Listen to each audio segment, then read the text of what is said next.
Y'all see this? We are essentially here to reset the relationship between the United States and South Africa. But Trump had other ideas. A lot of people are very concerned with regard to South Africa, and that's really the purpose of the meeting. We take from many locations if we feel there's persecution or genocide going on. And we had a lot of people. I must tell you, Mr. President, we have had a tremendous number of people, especially since they've seen this. Generally, they're white farmers, and they're fleeing South Africa, and it's a very sad thing to see. But I hope we can have an explanation of that. It'll be the end of the country. Our government policy is completely against what he was saying, even in the parliament. And they're a small minority party, which is allowed to exist in terms of our constitution. But you do allow them to take land. No. You do allow them to take land. No, nobody can take land. And then when they take the land, they kill the white farmer. And when they kill the white farmer, nothing happens to them. No, nothing happens. There is criminality in our country. People who do get killed, unfortunately, through criminal activity, are not only white people. How far will the right go just to try and gain support? We don't know. Because we keep seeing them tell lie after lie after lie after lie after lie after lie after lie, including starting with their leader, President Trump. South African President Cyril Ramaphosa visited the White House yesterday to try and reset trade negotiations. But of course, Donald Trump, the meeting was to address the genocide going on in South Africa. But at current count, only 59 individuals have taken advantage of Donald Trump's immigration policy that allows white South Africans to come over here and get all type of aid, free money and free housing, free all type of other stuff that y'all claiming that the immigrant people before the election tonight. I was going to give us to be white South Africans. But only 59 people have taken advantage of it. Does that sound like a genocide to you? When in the history of a genocide have you only seen 59 individuals trying to escape the genocide? So that tells you there is no genocide. This is a narrative being pushed by Trump and the right. The individuals like Elon Musk, David Duke, everybody that wants you to believe that South Africa is just killing off these individuals are pushing the narrative that white South Africans in South Africa are killed and their land taken. Trump even said repeatedly in the meeting, to the point where the national news media of the United States of America is pushing back on it.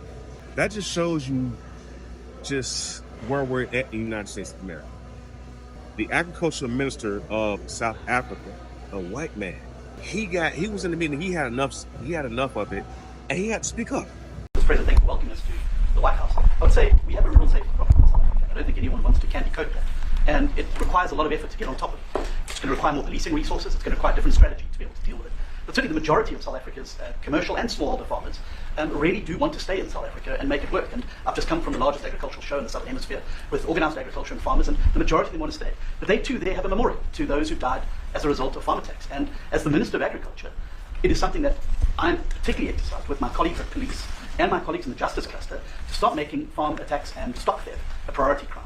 And it affects all farmers in South Africa, particularly stock theft has a disproportionate effect on smallholder black farmers. I also want to just say this, that the two individuals that are in that video that you've seen are both leaders of opposition minority parties in South Africa, Mkhonto weSizwe under Mr. Zuma and the economic freedom fighters under Mr. Malema. Now the reason that my party, the Democratic Alliance, which has been an opposition party for over 30 years, chose to join hands with Mr. Ramaphosa's party was precisely to keep those people out of power. We cannot have those people sitting in the union buildings making decisions. And that is why after 30 years of us exchanging barbs across the floor in Parliament and trying to get one over on each other, we've decided to join hands precisely to keep that lot out of government. Because the day they get in to the doors of the union buildings in South Africa or control of our Parliament, that's what you're going to see. And that is why this government, working together, needs the support of our allies around the world so that we can strengthen our hand, grow our economy, and shut the door forever on that rabble getting through the doors of the union building. So you have a white man telling another white man, hey, there's no genocide going on in South Africa.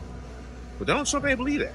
And he continued to try and push the narrative that there was a genocide going on in South Africa. It was to the point where he had a stack of articles that he claimed, oh, these are all proof. This is all proof. But you notice he didn't pass any of those sheets around the rooms so people could see the proof, or have copies available so people could see the proof. Or the White House never, produced that information and say, hey, this is what Trump was holding in his hand as proof.